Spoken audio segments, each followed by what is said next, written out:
하나님의 말씀 봉독하겠습니다. 말라기 2장 10절부터 16절까지 말씀입니다.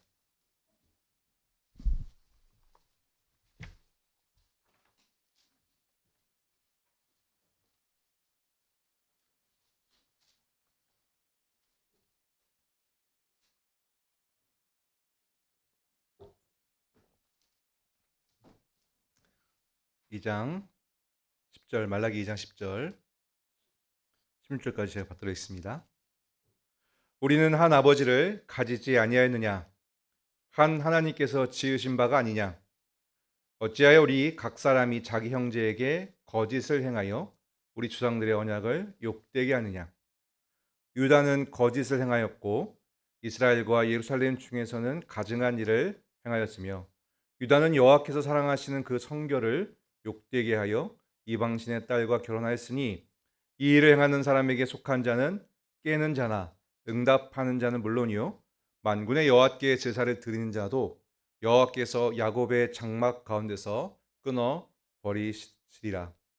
너희가 이런 일도 행하니 곧 눈물과 울음과 탄식으로 여호와의 제단을 가리게 하는도다. 그러므로 여호와께서 다시는 너희의 봉헌물을 돌아보지도 아니하시며 그것을 너희 손에서 기꺼이 받지도 아니하시거늘 너희는 이르기를 어찌 됨이니까 하는도다. 이는 너와 내가 어려서 맞이한 아내 사이에 여호와께서 증인이 되시기 때문이라. 그는 내 짝이요 너와 서약한 아내로되 내가 그에게 거짓을 행하였도다. 그에게는 영이 충만했으나 오직 하나를 만들지 아니하셨느냐? 어찌하여 하나만 만드셨느냐? 이는 경건한 자손을 얻고자 하심이라. 그러므로 내 심령을 삼가 지켜 어려서 맞이한 아내에게 거짓을 행하지 말지니라. 이스라엘 하나님 여호와가 이르노니 나는 이혼하는 것과 옷으로 학대를 가리는 자를 미워하노라. 만군의 여호와의 말이니라. 그러므로 너희 심령을 삼가 지켜 거짓을 행하지 말지니라. 아멘.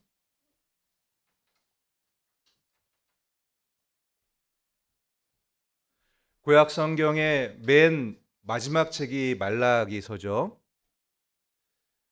말라기 선지자는 시간상으로도 구약 성경에 기록된 이스라엘 역사 속에서 가장 뒷부분에 활동을 하였습니다. 다윗 왕이 12지파를 모아서 강한 나라를 이루었죠. 이스라엘을 이루었죠. 물론 사울 왕이 있었습니다만 실질적으로 이스라엘을 한 나라로 12지파를 한 나라로 묶은 진정한 왕은 다윗 왕이었습니다.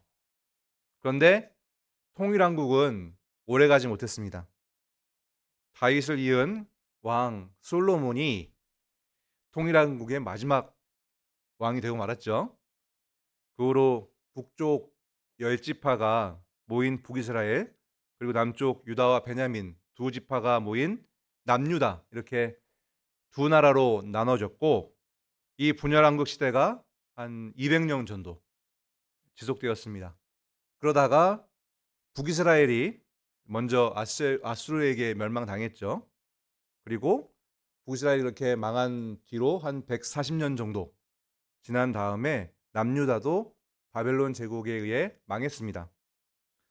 그렇게 다윗 때 완성되었던 통일왕국 이스라엘은 지도에서 사라져 버렸습니다. 하지만 바벨론을 무너뜨린 바사 제국의 왕 고레스가 바벨론이 포로로 잡아갔던 많은 이스라엘 사람들을 예루살렘으로 돌려보냈습니다.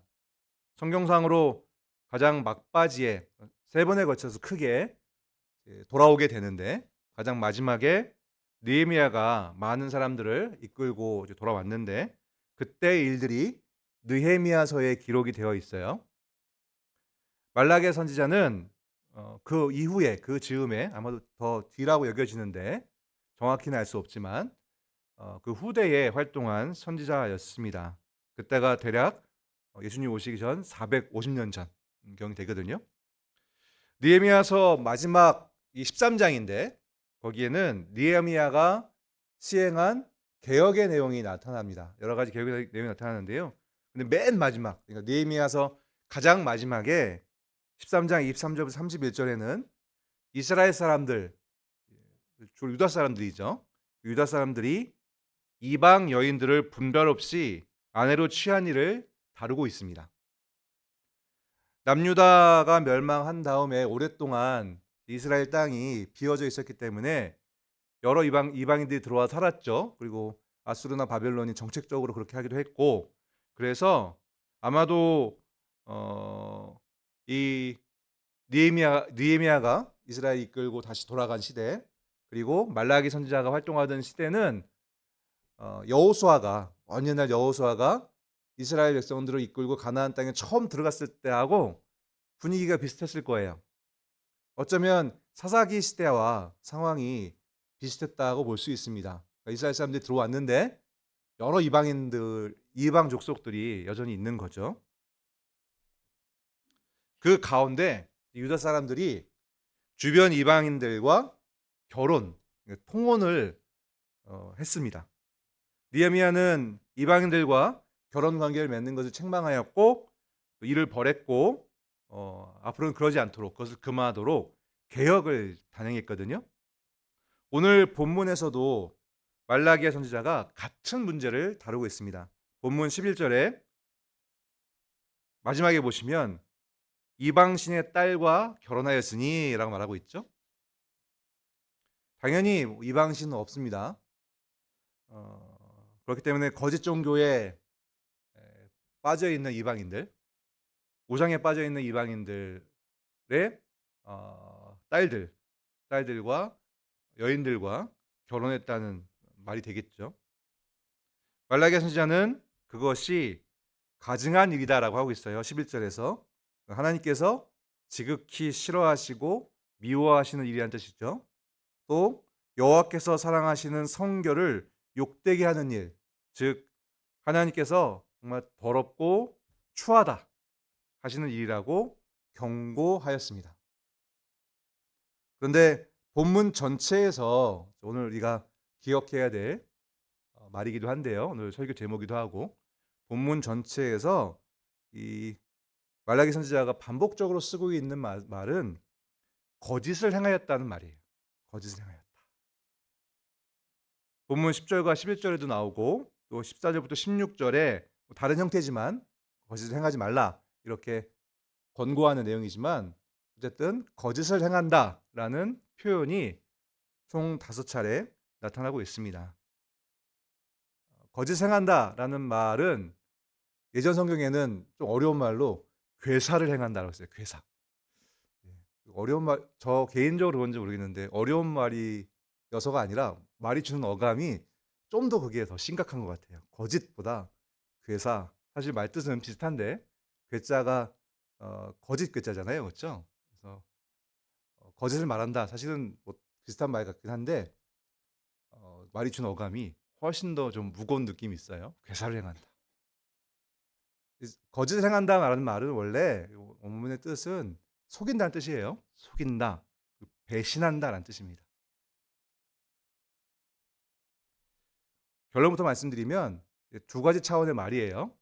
본문에서 일단은 주되게는 이 이방 여인들과 통혼하는 일은 이방 사람들과 통혼하는 일은 하나님을 속이고 배신하는 일이고 다른 차원에서는 오늘 11 본문을 시작할 때 우리가 한 아버지 가지지 않았느냐 한 하나님께서 지은 바가 아니냐라고 해서 이스라엘의 하나됨 이것을 강조하고 있는데요. 바로 이스라엘의 그 형제 자매들을 속이는 일이다라는 점을 또한 강조하고 있습니다. 두 가지 차원이에요. 이방 여인과 통혼하는 일은 첫째는 하나님을 속이고 배신한 일이고 두 번째는 이웃들을 같은 하나님의 백성들을 배신하고 속이는 일이다라고 이 말라기 선지자가 경고하고 있고 그렇기 때문에 결코 그래서는 안 된다라는 것이 오늘 본문의 교훈입니다.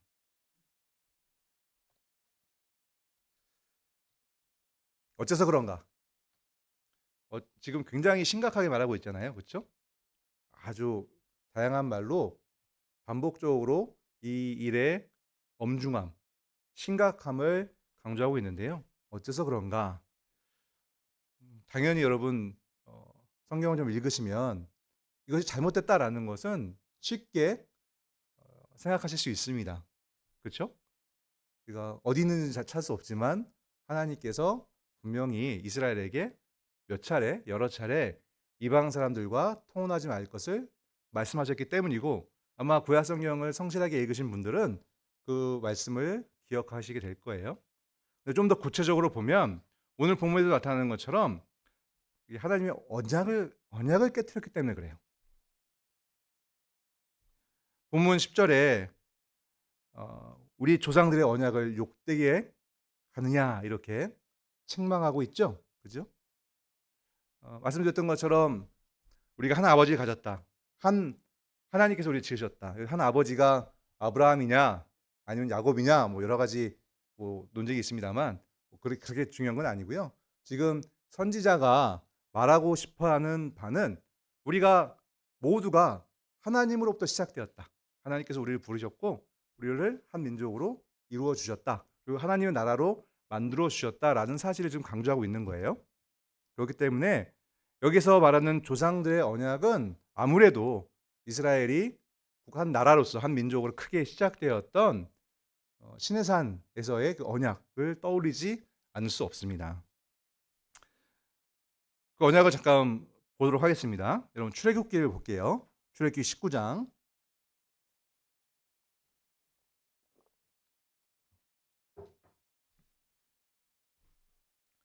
출애굽기 말씀을 한 세 군데 정도 찾아보려고 합니다.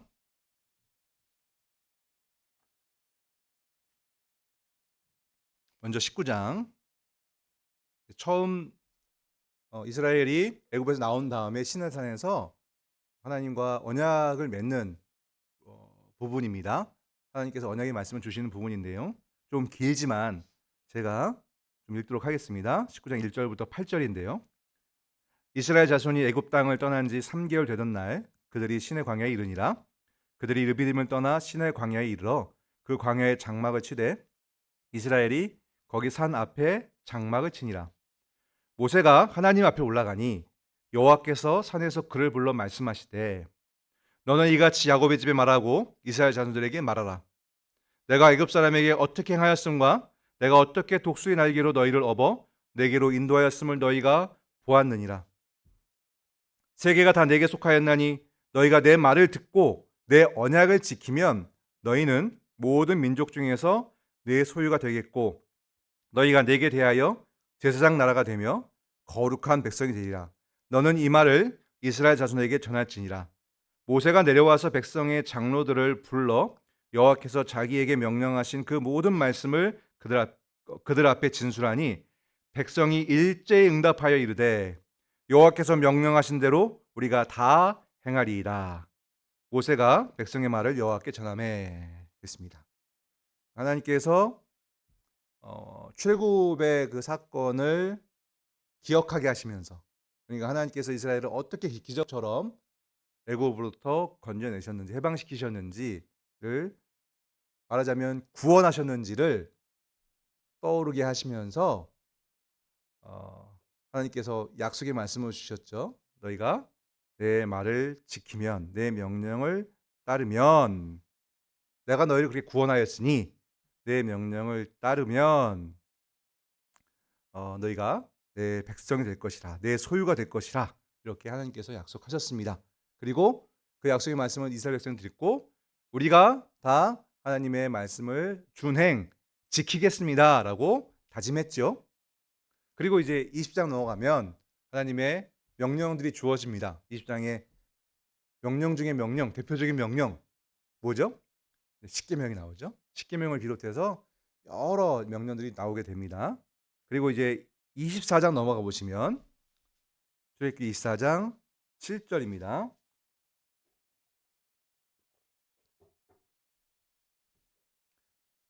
이제 하나님께서 언약식을 맺으세요. 언약만 말씀을 맺으신 것뿐만이 아니라 언약 의식을 행하시거든요.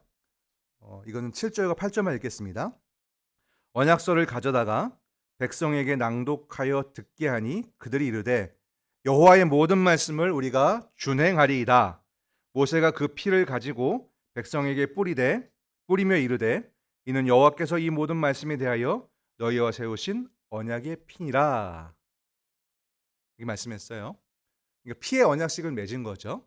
그죠? 잘 기억하십시오. 피의 언약식을 맺었습니다. 네, 그러면서 이때에도 이스라엘 백성들은 여호와의 명령을 우리가 다 지키겠습니다. 준행하겠습니다라고 하나님 앞에 맹세한 거죠. 말하자면 34장 넘어가실까요? 출애굽기 34장 14절입니다.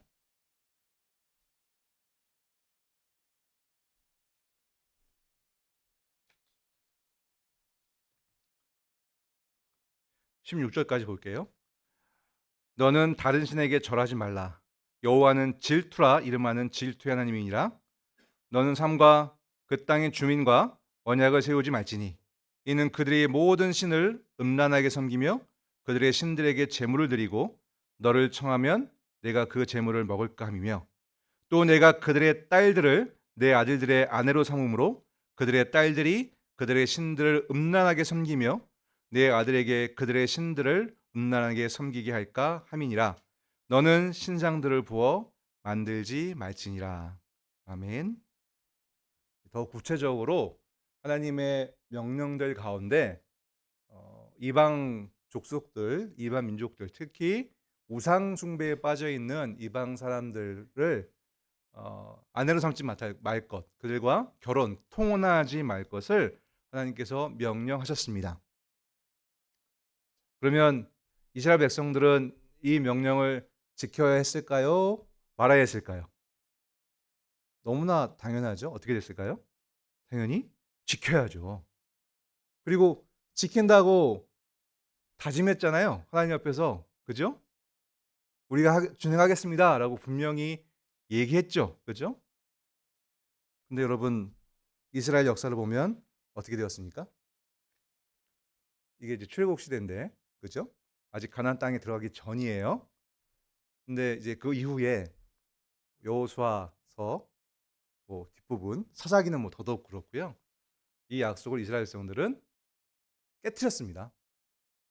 끊임없이 이방 족속들과 이 통혼하는 문제가 대두가 되었고 이스라엘 속에서 사라지지 않았어요. 아까 이스라엘 왕국을 말씀드렸을 때도 이스라엘 왕국이 결국 둘로 갈라지게 되는 그 단초도 사실은 솔로몬 왕의 그 이방 여인들과의 수많은 그런 결혼, 그것도 한 큰 이유가 되었죠. 그죠? 그리고 오늘 이 말라기 선지자의 교훈은 이스라엘 막바지잖아요. 그죠? 막바지인데도, 그러니까 구약 성경에서의 막바지죠. 마지막이죠. 마지막인데도 불구하고 이 문제는 잘 해결되지 않고 있는 것으로 보입니다.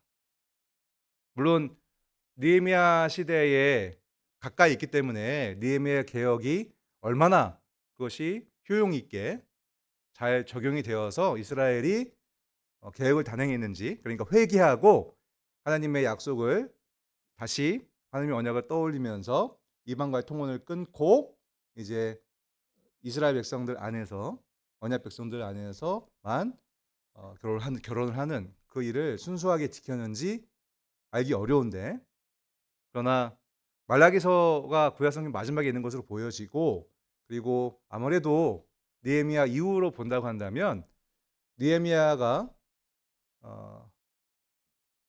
애를 쓰고 하나님 앞에서 분명하게 이 계획을 단행했지만 끝내 이스라엘 전체적으로 봤을 때는 이 이방과의 통합 문제가 계속 잔존하였고 남아 있었고 해결되지 않는 그런 문제로 남아 있음을 우리가 보게 됩니다. 그 사실도 매우 중요해요. 일단 여러분, 이 말라기 선지자가 지금 말라기 시대에 포로로부터 돌아온 그런 이스라엘 백성들, 유다 사람들에게 이 문제, 이방과의 통혼을 언급하고 있는 것은요, 굉장히 중요한 문제를 다루고 있는 거예요. 아주 단순하게는 하나님과 맺은 그 언약, 처음 이스라엘 백성들을 하나님께서 부르셨을 때 아름다웠던 모습, 그때 가졌던 이스라엘의 그 온전함, 그것과 완전히 지금 다른, 어려운 말로 괴리되어 있는 이스라엘 상황들을 지금 말라기 선지자가 지적하면서 이것은 큰 문제가 있다. 너희가 지금 하나님을 배신했다. 너희가 지금 하나님을 속이고 있다라고 크게 꾸짖고 있는 것입니다. 근데 여러분, 단순히 하나님의 말씀을 어겼다 정도가 아니라 하나님의 언약을 사실은 멸시한 거거든요. 언약을 욕되게 한 거예요. 여러분, 하나님께서 처음 언약의 말씀을 주실 때 무엇부터 말씀하셨냐면 내가 너희를 구원하였다라는 것을 먼저 말씀하셨어요. 사실은 은혜를 먼저 말씀하신 거거든요. 애국으로부터 너희를 건져낸 것은 너희가 잘나서도 아니고 너에게 능력이 있어서도 아니고 오직 나의 사랑으로, 나의 뜻으로 너희를 구원한 것이다. 그것을 먼저 선언하셨단 말이죠. 그러니까 너희가 지금 하나님의 은혜를, 나의 은혜를 입었다라는 그 사실을 상기시킨 거예요. 너희가 은혜를 받았기 때문에, 너희는 하나님의 은혜 안에, 나의 은혜 안에 있기 때문에 너희는 이제 나의 명령들을 지켜야 한다라고 말씀하신 것입니다. 그러니까 말하자면 지금 이 명령들은요, 하나님께 은혜를 이끌어내기 위해서 하나님의 백성이 되는 어떤 공로를 내세우기 위해서 이스라엘 백성들이 다른 민족들과 달리 우리가 하나님의 백성이 될 수 있습니다라는 그 어떤 무언가를 내세우기 위해서 주어진 그런 명령들이 아니고요. 이미 이들은 아무 그런 차이가 없고 다른 민족들과 크게 다를 것이 없음에 불구하고 하나님이 이미 은혜를 내리신 거거든요. 너희가 은혜를 받은 자로서 이 명령을 지키라라고 말씀하신 거예요. 그렇기 때문에 이 명령들은요, 사실은 하나님께서 이스라엘 백성들에게 주고자 하시는 은혜의 목적지이기도 해요. 내가 너희를 이렇게 만들겠다. 하나님의 명령들에는 우리가 십계명을 떠올리시면 되죠. 십계명에 나오는 10가지 도덕법들을 보시면 그 10가지 계명들은요, 사실은 명령의 방식을 취하고 있지만 하나님께서 기뻐하시고 만족하시고 하나님께서 사랑하실 수 있는 인간됨의 표본, 인간됨의 내용이 들어있어요. 사람의 마땅한 바가 들어있단 말이죠. 사람은 어떠해야 됩니까? 당연히 창조주 하나님을 경외해야 되고, 하나님 한 분이시니 그 하나님 외에 다른 어떤 것들을 의지해서는 안 되고, 그죠? 그 하나님의 존재를 인정하는 그런 자로서 하나님의 성품, 하나님의 존재성에 어울리는 삶을 살아서 그분의 이름을 함부로 망령되게 불러서는 안 돼요. 하나님 안에서 진정한 안식을 누리기 위해서 그분이 명하신 그런 안식을 누려야 합니다. 그리고 부모를 공경해야 되고요. 살인하지 말아야 되고요. 간음하지 말아야 되고 도둑질하지 말아야 됩니다. 탐내지 말아야 되고요. 거짓 증언하지 말아야 합니다. 사람의 마땅한 바예요. 하나님께서 이런 명령들을 주시고 너희가 다 지켜 행하면 내 백성이 되겠다라고 말씀하셨을 때 사실은 거기에 담겨 있는 의미는요, 내가 주고자 하는 은혜는 이런 것이다. 내가 너희를 이렇게 만들겠다라고 하나님께서 선언하신 것과 마찬가지예요. 그래서 그 하나님의 주권과 하나님의 능력과 지혜, 하나님의 이 목적을 정말 충분히 알고 신뢰하는 자라고 한다면 전심으로 그 명령들을 지켜야 했습니다. 하나님을 사랑하는 마음으로, 하나님의 은혜에 감사하는 마음으로, 하나님의 부름을 기뻐하는 자로서 그 명령들을 지켜야 왔다 했던 것이고요. 그리고요, 그 명령 중에서 바로 이 이방 족속들의 여인들을 취하지 않는 것, 통혼하지 않는 문제는 가장 핵심적인 그런 명령이기도 해요. 왜 그렇습니까? 이 문제가 단지 결혼 문제가 아니라 지금 이방인들이 섬기고 있는 우상 숭배의 문제잖아요. 그렇죠? 그것을 금하신 이유는 그들의 우상이, 허망한 우상이, 거짓이 들어올 것을 하나님께서 맡게 하시기 위함이에요. 그러니까 10계명을 따지면 1계명부터 4계명까지의 그 내용을 누릴 수 있는 가장 기본적인 삶의 기초, 기반, 그것이 이방 여인과 이방 사람들과 통혼하지 않는 문제였단 말이죠. 어쩌면 가장 중요한 문제다라고 해도 과언이 아닐 것입니다. 그런데 이스라엘 역사를 보면 이스라엘 백성들은 이 문제를 등한시했습니다. 그 역사의 상황에 따라서 필요에 따라서 이 명령을 가벼이 여기고 이방 여인들을 취했어요. 솔로몬처럼 정치적인 이유도 있었고요. 그리고 아마 지금 이 상황은 어쩌면 주변에 많은 그런 이방 사람들, 특히 이제 결혼의 문제, 사사기에도 그런 문제가 있었죠. 사사기에도 물론 다른 차원이 혐의다만 이제 아내를 필요로 하는, 여인을 필요로 하는 그런 문제도 있었겠죠. 그죠? 이런 면에 있어서는 지금 우리 시기하고 좀 겹치는 면이 있어요. 특히 믿는 그런 남자들이 좀 상대적으로, 통계적으로 정확히 그런지는 잘 모르겠지만 일반적으로 그렇게 느껴지잖아요. 그리고 우리가 경험해 보면 그런 상황들이 많아서 일반적으로 믿는 그런 남자 배우자를 구하는 것이 어려운 상황, 우리의 그런 것들이 있죠. 그와 반대로 지금 이 이스라엘 상황은 어쩌면 여인들을 그런 구하는 것이 어려운 그런 상황일 수도 있겠습니다. 사실은 그러나 아마도 이스라엘 백성들의 그 정욕의 문제라고 할 수 있겠죠. 하나님의 명령보다는 그냥 자신의 육신이 원하는 그 발을 따라서 여인을 취하는 그런 일들이 아마 성행했을 것이라고 우리가 짐작할 수 있습니다. 당시의 상황, 어떤 형편, 아니면 오늘날도 마찬가지로 사람이 스스로 원하는 게 제일 중요하다라고 많이 강조하잖아요. 그죠? 다른 어떤 절대적인 기준이 있는 게 아니라, 그게 중요한 게 아니라 사람이 스스로가 원하는 바, 그게 정직한 거고 좋은 곳이다라고 자꾸만 호도해서, 그래서 뭐 동성애도 괜찮다, 결혼 제도 밖에서 뭐 예를 들어서 또 남녀 관계를 갖는 것도 아무런 문제가 없다, 뭐 시대가 그렇다, 그리고 이혼하는 것도 뭐 요즘은 큰 흐름이다, 이렇게 얘기했을 때 사람의 감정, 사람의 판단, 스스로의 어떤 결정, 이것이 가장 중요한 어떤 판단의 이유다라고 많이 얘기하잖아요. 그렇죠?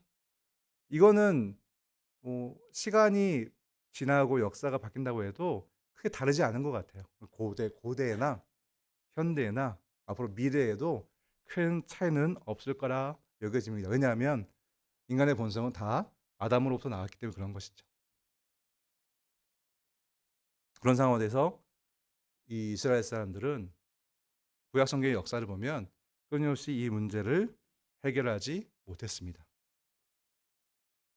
이게 심각한 이유는 뭐냐면요, 단지 하나님의 명령을 어긴 것이 아니라 근본적으로 하나님의 은혜를 저버린 게 되기 때문에 그래요. 하나님께서 이스라엘을 부르셨을 때, 아까 제가 피의 언약, 그 언약식이 중요하다고 말씀드렸잖아요. 그렇죠?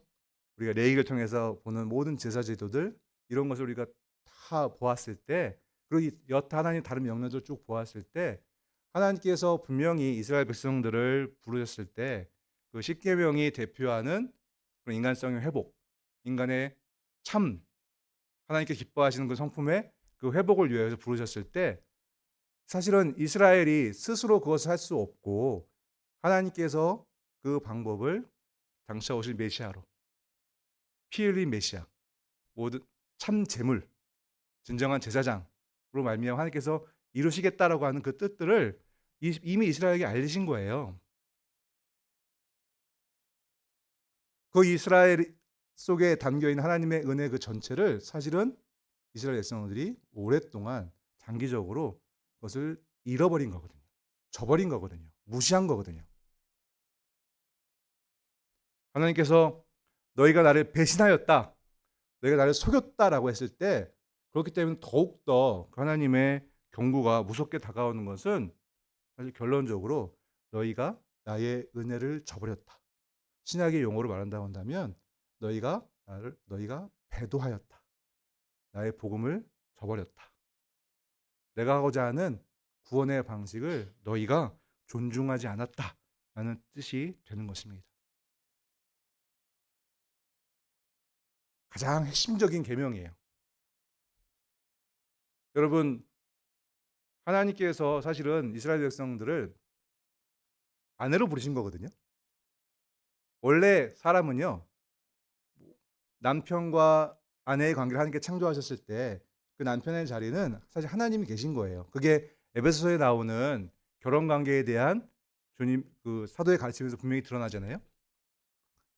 남편과 아내에 대한 얘기를 말하지만 결국 결론적으로는 그리스도와 교회의 관계를 말한단 말이죠. 그리고 여러분, 호세아서를 보더라도 하나님께서 호세아를 통해서 이스라엘을 이제 아내처럼 대하신단 말이죠. 사실상 하나님께서 처음 사람을 지으시고 남자와 여자로 지으시고 그다음에 부부 관계를 이제 설정하신 것은요. 그 관계를 통해서 진정한 남편이신, 진정으로 의지해야 되는 그런 주 하나님을 경외하도록 그 모든 제도를 하나님께서 꾸미셨음을 우리는 배워야 합니다. 그래서 여러분, 10계명에 보면 1계명부터 4계명까지 첫 번째 돌판이 하나님과 관계죠. 그다음에 5계명부터 10계명까지가 사람의 관계잖아요. 그렇죠? 그런데 그 두 관계는 긴밀하게 연결되어 있습니다. 하나님을 경외해야 되는 그 질서가 사람의 질서 가운데 하나님께서 그것을 가르치시기 위해서 설정하신 게 부모와 자녀의 관계예요. 부모를 공경하는 것이죠. 가장 기본적인 질서예요. 사람의 관계 속에서 질서가 있듯이 하나 모든 사람들이 가장 기본적으로 여겨야 되는 존중, 경외의 질서는 하나님이다라는 사실을 가르치기 위해서 사람들 사이에 질서를 주신 거예요. 마찬가지로 7계명을 이제 주셨죠. 간음하지 말라고 말씀하셨는데요. 그것도 마찬가지로 진정한 남편이신 하나님만을 경외하도록 두 마음을 품지 않도록 가르치시기 위해서 오직 한 남자와 한 여자를 통해서 가정을 이루도록 하나님께서 교훈하셨던 것입니다. 그래서 부부관계 안에서 아내는 남편을 사랑하고 남편은 아내를 사랑하는 그 유일한 관계 속에서 모든 사람은 참되신 남편 되시는 하나님을 경외하도록 하나님께서 다 설정을 하신 거예요. 이런 하나님의 뜻을 이스라엘 백성들은 망각하고 끊임없이 하나님의 이 명령을 어겼습니다. 하나님의 은혜를 저버린 것입니다. 사랑하는 성도 여러분, 이 교훈을 통하여서 우리가 배워야 될 것은 무엇일까요? 이 말씀을 보면 이제 구약에 의식적인 요소가 있는 거죠. 무슨 말인가 하면 이스라엘 백성들을 이방 족속들과 결혼하지 못하도록 하신 것. 이것은 이스라엘에게만 국한되어 있는 그런 의식적인 성격이 있는 것이에요. 지금 시대에 혈통적으로 이방 족속과 결혼하지 않는 이런 것들이 남아 있는 것은 결코 아니죠. 그러면 이스라엘 통해서 우리에게 교훈하고자 하시는 것은 무엇인가? 오직 하나님만을 경외하도록, 그리고 그분께서 주신 그 은혜를, 구원의 은혜를 항상 앙망하도록 하나님께서 우리에게 교훈하고 계신 것이에요. 우리가 교회로 부름받아서 설교를 듣고 성경을 읽고 하나님의 은혜를 아는 자가 되었다고 한다면 거기에 순수한 마음을 품어야 돼요. 한 반 정도는 그것을 들으면서 아 맞다, 그런 것 같다, 그게 중요한 것 같다 라고 하면서도 한 또 반 정도는 세상 사람들처럼 아니야, 그래도 돈이 중요하지, 아니야 그래도 사람 간의 관계가 중요하지, 아니야 그래도 권력이 중요하지, 아니야 그래도 사람들 앞에서 인기가 중요하지, 물질이 중요하지, 이런 두 마음을 품고 있다고 한다면 오늘 말라기를 통해서 주고 있는 이스라엘 백성들이 주었던 이 경고가 그에게도 적용된다라고 분명히 말씀드릴 수 있습니다. 그에게 하나님께서는 분명히 말씀하십니다. 거짓을 행하지 말라. 나를 속이지 마라. 나를 배신하지 마라. 오늘 제목이기도 한데요. 16절에 보면 너희의 심령을 삼가 지켜라고 되어 있죠. 항상 마음을 살펴야 돼요. 오늘 오전에도 사실은 비슷한 그런 메시지, 비슷한 교훈을 들었는데요. 여러분이 이 설교가 하나님의 은혜를 반복해서 듣는 그런 자리잖아요. 그렇죠? 그것을 들었을 때 여러분의 심령을 살펴서 그것이 나에게 100% 자리하고 있는지, 그래서 내 삶을 전체적으로 다 이끌어가고 있는지를 꾸준히 살펴야 합니다. 설교를 들을 때는, 말씀을 읽을 때는 좋은 말씀이지. 맞아. 하지만 그러나 삶의 현장에서는 선택을 할 때, 결정을 할 때, 뭔가를 할 때 하나님이 주신 은혜를 따른 그런 명령들이 아니라, 또 구체적으로 하면 하나님께서 그리스도 안에서 십계명이 대변하는 그런 새로운 피조물로서의 사람됨을 우리에게 주고자 하시는 거잖아요. 그렇죠? 물론 이 지상에서 완성이 되지 않겠지만, 주님이 다시 오실 때 완성되겠지만, 그것을 이미 누리는 자로 살게 하신단 말이죠. 그것을 알고 거기에 전심을 실어야 돼요. 그래서 항상 무엇을 하든지, 어떤 말을 하든지, 어떤 결정을 하든지 늘 하나님께 세우신 질서를 지키는 자로, 사랑하는 자로, 나보다 내 몸처럼 이웃을 사랑하는 자로, 늘 정직한 자로, 당연히 하나님만 경외하도록 주신 질서가 부부관계이니 당연히 간음하지 않고 남편은 아내를, 아내는 남편을 사랑하는 그런 삶으로 나아가야 됩니다. 한눈을 팔고, 오늘 얼마나 문화가 음란하는 표현을 쓸 수밖에 없네요. 음란합니까? 그죠? 그리고 마치 부부 그 관계, 결혼의 관계가 절대적이지 않은 것처럼, 이리 사귀어보고 저기 사귀어보고 그것이 괜찮은 것처럼 그렇게 말하고 있잖아요. 그렇죠? 거기에 마음을 두어서 저런 거 괜찮은 거 아닌가? 저렇게 돼도 괜찮지 않은가? 그렇게 마음을 둔다고 한다면 그것은 그리스도인이라고 할 수 없죠. 그런데 여러분, 마음을 살피지 않고 가만히 있으면요, 그런 상황이 오면 훌쩍 넘어가요. 특히 청년들은 잘 들으셔야 돼요. 끊임없이 여러분 마음을 살피고 말씀으로 여러분을 무장하지 않으면요, 그런 상황이 오잖아요.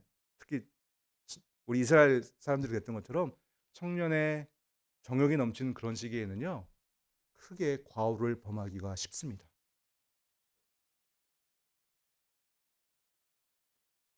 사람의 기호, 사람의 어떤 욕정, 감정, 사람 스스로의 판단, 그것을 뛰어넘는 하나님의 말씀이 여러분의 심중에 자리해야 여러분이 오늘 이 말라기를 통해서 주어지는 이 교훈, 거짓을 행하지 말라, 너희가 거짓을 행하였도다 라고 하는 이 교훈 밖에 있는 자로서 하나님을 배신하거나 하나님을 속이는 것이 아니라 하나님 앞에 순전한 자로 살아가게 됨을 여러분이 결코 잊지 마셔야 할 것입니다. 그런데 여러분, 말씀드렸던 것처럼 단지 하나님만 속이는 것이 아닙니다. 이것은 사람도 속이는 일이 돼요. 오늘 하나님과의 관계 속에서 강조해 드리느라 시간상으로는 자세히 설명드리지 못하겠으나, 사실 분량상으로는요, 오늘 본문에서는 선지자가 그 부분을 더 많이 얘기하고 있어요. 12절에 보시면, 13절에 보시면 너희가 이런 일도 행하나니 라고 하면서 먼저 경고부터 하죠. 다시는 너의 보물을 돌아보지 않는다. 하나님께서 돌아보지 않을 것이다. 너희 손에서 기꺼이 받지 않을 것이다. 이런 의식적인 예배 행위를 하나님께서 받지 않으시겠다는 뜻이에요. 그 이유가 뭐냐라고 했을 때 14절에 보시면 너와 내가 어려서 맞이한 아내 사이에 여호와께서 증인이 되시기 때문이라. 그는 내 짝이요 너와 서약한 아내로되 내가 그에게 거짓을 행하였도다. 무슨 말입니까? 이방 여인과 통혼하는 문제와 연결되어서 자신의 아내를 버리는 그런 일들이 나타났다는 뜻이에요. 하나님 앞에서 맺었던 결혼의 관계를 저버리는 그런 일이 나타났다는 뜻입니다. 맥락상 보면 이것은 분명히 이방과의 통혼과 연결되어 있음이 분명해요. 그런데 그것만은 아닐 것입니다. 또 다른 이유로도 이 시대에 이스라엘 중에도요, 결혼 관계를 깨트리는 일들이 많았다는 사실을 우리가 이 교훈을 통해서, 이 경고를 통해서 알 수가 있습니다. 15절을 보시면 또 경고하십니다. 그에게는 영이 충만했으나 오직 하나를 만들지 아니하였느냐? 어찌하여 하나만 만드셨느냐? 이는 경건한 자손을 얻고자 하십니다. 말씀드렸죠? 부부관계를 하나님께서 설정하신 것은, 이것을 세팅하신 것은 하나님을 경외하도록 만들기 위한 것이에요. 여러분 꼭 기억하십시오. 이 결혼 관계는요, 인간들이 만드는 제도가 아니에요. 자연 진화적인 제도도 아니에요. 그래서 시대가 바뀌면 해체될 수 있는 그런 게 결코 아닙니다. 하나님께서 자신이 경외받도록 하시기 위해서 처음 아담과 하와를 통해서 만드신 관계예요. 이게 하나님의 말씀을 절대적으로 받는 겁니다. 그나마 우리가 살아가고 있는 한국 사회는 지금도 많이 지금 변화되고 있긴 한데요. 그나마 사실 덜해요. 근데 여러분, 뭐 유학을 가거나 아니면 외국에 가서 일하게 되거나 장기적으로 외국 가서 있게 되면요, 이 결혼 관계는 정말 아주 시골이나 아니면 어, 이제 문화적으로 좀 이제 뒤처졌다 하는, 판단이 맞는 건 아니겠습니다만 그렇게 판단되어지는 그런 사회에서나 사실은 결혼이 존중받지, 대부분의 도시적인 어떤 그런 문화 속에서는요, 결혼은 그냥 선택입니다. 선택일 뿐이에요. 얼마든지 해체할 수 있는 거고요. 편의에 따라 하든지 말든지 할 수 있는 그런 일이 됩니다. 네, 여러분 그것은 세상의 소리이지 결코 하나님의 말씀이 아님을 잊지 말아야 할 것입니다. 15절 하반절에 그러므로 내 심령을 삼가 지켜 어려서 맞이한 아내에게 거짓 행하지 말라. 어려서 맞이한 아내에게 거짓 행하지 말라. 오늘날도 저는 보진 않는데 여러 이유 때문에 그냥 소식만 듣고 그다음에 무슨 이슈가 있으면 한번 이렇게 딱 찾아서 보는 게 있는데, TV 프로에 보면은 어, 학생 때 결혼해서 문제가 되는 그런 프로가 있다고 하더라고요. 이름은 제가 잘 기억을 못 하겠는데, 그래서 그런 문제를 다루는, 대부분 이제 이혼하거나 그렇게 되죠, 그렇죠? 그래서 젊었을 때 결혼한 것에 대해서 오늘날도 그 결혼이 쉽게 깨어지는 그런 일들이, 쉽게라고 보기보다는 많은 경우 여러 가지 이유로 깨어지는 그런 일들을 보게 되는데요. 그것에 대해서 사실은 하나님께서 이 고대에도 문제시하시고 그것을 책망하시는 것을 볼 수 있습니다. 본문 13절에 보시면 너희가 이런 일도 행하나니 라고 했을 때는 맥락상 보면요, 사실은 여기에 더 무게가 있어요. 너희가, 하나님께서 이렇게 말씀하시는 것 같아요.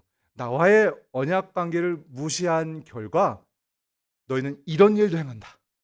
나와의 언약 관계가 깨어지면 너희가 이렇게까지 된다라고 말하는 것이 무엇이냐면 결혼 관계를 깨트리는 거예요. 함부로 남녀 간의 관계를 갖는 거예요.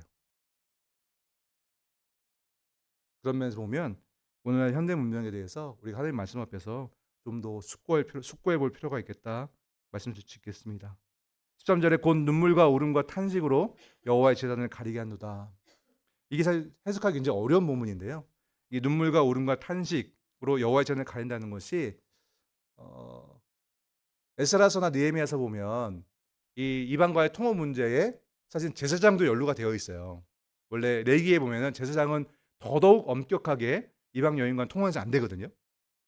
그런데 느헤미야의 어떤 증언이나 에스라의 증언을 보면 사실은 제사장들의 자녀들이 많이 연루가 되어 있습니다. 그래서 독자는 이 눈물과 울음과 탄식이 이렇게 그 문제로 인해서 제사 제도에 관여할 수 없는 제사장들에 대한 그런 언급이다라고 이해하기도 하고, 혹자는 맥락상 봤을 때 지금 너희가 이런 일을 행하니라고 경고하고 계시기 때문에 지금 이 문제, 그러니까 아내를 버리는 이 문제로 말미암아 많은 이스라엘의 여인들이 하나님께 이런 슬픔 때문에, 고통 때문에 나아가지 못하는 그 문제를 언급한 것이다라고 해석하기도 합니다. 어느 쪽 해석이 맞는지 좀 정확히 알기는 어렵습니다만, 중요한 것은 무엇이냐면 이 문제가 이스라엘 백성들이 하나님께 나아가지 못하도록 만드는 장애가 되고 있다는 뜻이에요. 말씀드렸죠? 여러분, 남녀관계, 부부관계, 이것은 단지 사람이 좋아서 만나고 헤어지는 그런 게 아닙니다. 하나님께서 하나님 자신이 경외받기 위해서, 당연히 하나님을 경외하는 것이 사람에겐 복이기 때문에, 제1계명이 오직 하나님만을 경외하는 거잖아요. 그렇죠? 그게 사람에게 가장 복이기 때문에 그 복을 주시기 위해서 하나님께서 주신 관계입니다. 그런데 이것이 허물어지고 있는 이 심각한 문제에 대한 말라기의 경고는 그렇기 때문에 오늘날 우리에게도 크게 다가온다라고 말씀드릴 수밖에 없습니다. 사랑하는 성도 여러분, 이제 여기 계시는 분들 중에 결혼을 해야 되는 분들, 청년도 있으시고, 또 자녀를 이제 결혼을 이제 시켜야 되는 그런 부모님들도 계시고, 그다음에 아직 어린 자녀들을 이제 양육하셔서 결혼까지 이제 이끌어 가셔야 되는 그런 부모님들도 계십니다. 다 우리가 이 문제, 사실은 뭐 죽을 때까지 다 연결될 수밖에 없죠. 그렇죠? 그리고 뭐 결혼 생활을 오래 했다고 하더라도 이런 오늘 말라기가 경고하고 있는 이런 문제가 생기지 않는 것도 아닙니다. 오늘날 뭐 황혼 이혼이라고 해서 나이 지긋이 드신 분들이 많이 이혼하시고 또 재혼하시고 이런 것들 많이 보잖아요. 그렇죠? 이렇게 많은 것들이 변하고 있는 우리 상황 속에서 오늘 이 교훈을 하나님 말씀으로 받는 것이 정말 중요하다 할 수 있겠습니다. 주님께서는 분명히 말씀하십니다. 본문 16절에 나는 이혼하는 것과 옷으로 학대를 가리는 자를 미워하노라. 옷으로 학대를 가리는 자. 이것도 사실 어려운 표현입니다만 맥락상 보았을 때 자신의 아내를 버리는 것 같은, 사실 그랬을 때에 삶의 모든 여건들이 헝클어지고 굉장히 큰 어려움에 빠지게 되잖아요. 그렇죠? 그래서 결혼 관계의 파탄으로 말미암아 주게 되는 정서적, 물질적 그런 어려움들, 이런 것들로 말미암아 사람이 정말 마음으로나 여러 가지 상황명에서 폐허가 되는 것, 이것을 하나님께서 결코 기뻐하지 않는다는 사실을 우리에게 분명히 말씀하고 계십니다. 그렇기 때문에 너희 심령을 상바 지켜 거짓을 행하지 말지니라. 우리가 하나님께 부름받았고 하나님의 은혜를 받았음을 아는 자들입니다. 그렇다면 그 하나님을 속이려 해서는 안 됩니다.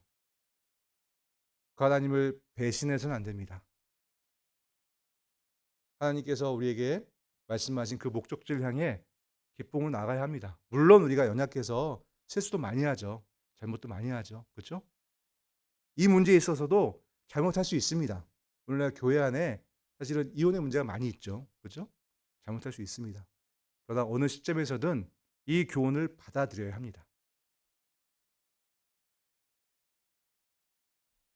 오직 하나님만이 진정한 남편으로서 사랑을 받고 경외를 받아야 되는 그런 분이라는 사실을 잊지 않는 그런 회심으로, 그리고 하나님께서 허락하신다고 한다면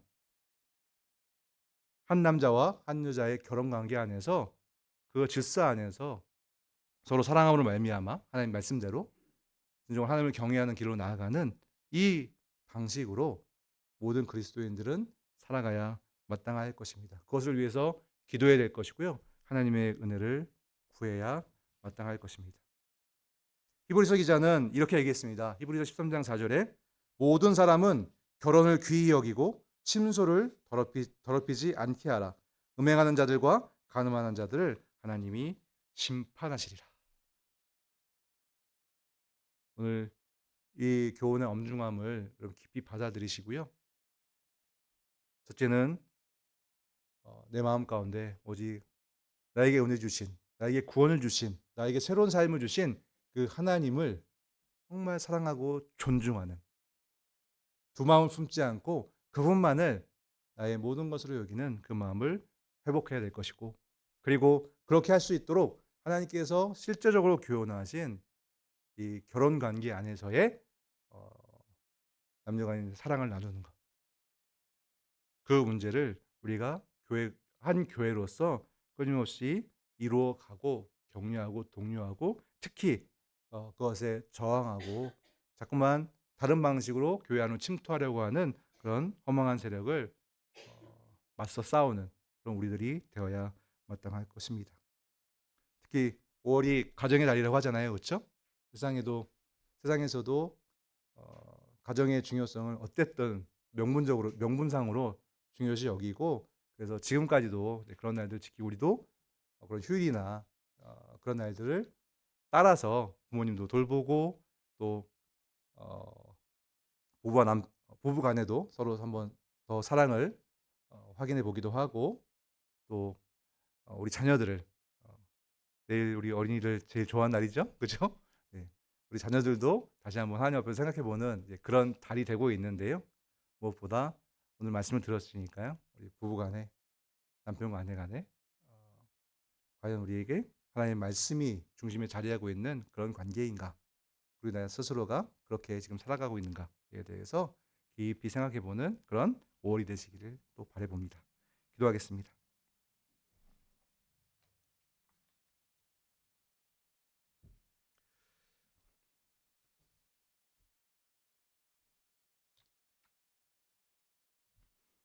하나님, 먼 옛날 이스라엘 백성들에게 거짓을 행하지 말라, 너희 심령을 살펴서 거짓을 행하지 말라라고 말씀하셨던 하나님의 음성이 오늘 우리에게도 다가왔습니다. 이스라엘 백성들에게 이방과 통혼하지 말고 오직 언약 백성 안에서 어, 결혼 관계를 유지하라고 명하신 것은 오직 하나님만을, 성경에 계시하고 계신 참 하나님만을 섬기고 그분을 진정한 남편으로 삼으자는 하나님의 교훈임을 우리가 깨닫습니다. 그래서 이 명령이, 이 약속이 깨어졌을 때 이스라엘은 결과적으로 하나님의 은혜를 저버린 것이요, 하나님의 구원을 망각하는 것이라는 것을 우리가 깨닫게 되어서 두려운 마음도 듭니다. 오늘 우리에게 이 명령을, 이 교훈을 주셨을 때에 하나님께서 너희도 너희 마음을 살펴서 오직 나만을 바라보라, 나만을 사랑하라, 나는 질투하는 하나님인즉 오직 나 외에는 다른 신을 두지 말라고 말씀하신 것으로 우리가 깨닫고 우리의 마음을 살피기를 소망합니다.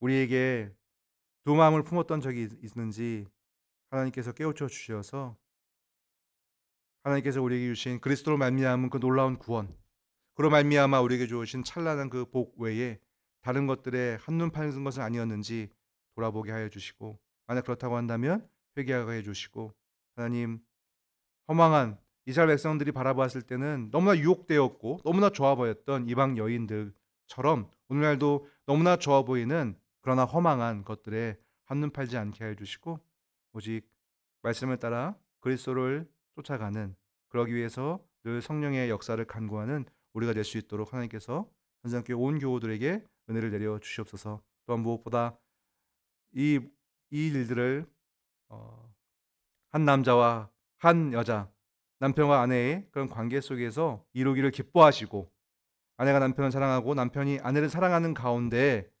하나님의 어, 하나님을 경외하는 것이 가장 자연스럽고 마땅하게 하신 것을 우리가 기억하면서 이 부부관계 안에서 함께 하나님을 앙망하게 하는 아름다운 가정들이 현장교회 가운데 항상 자리하도록, 특히 어, 하나님께서 세우신 그 질서를 허물어뜨리려고 하는 이 세대의 그런 공격에 믿음으로 저항할 줄 아는 그런 현장교회 온 교우 될 수 있도록 하나님께서 이끌어 주시옵소서. 감사드리며 예수 그리스도의 이름으로 기도드립니다. 아멘.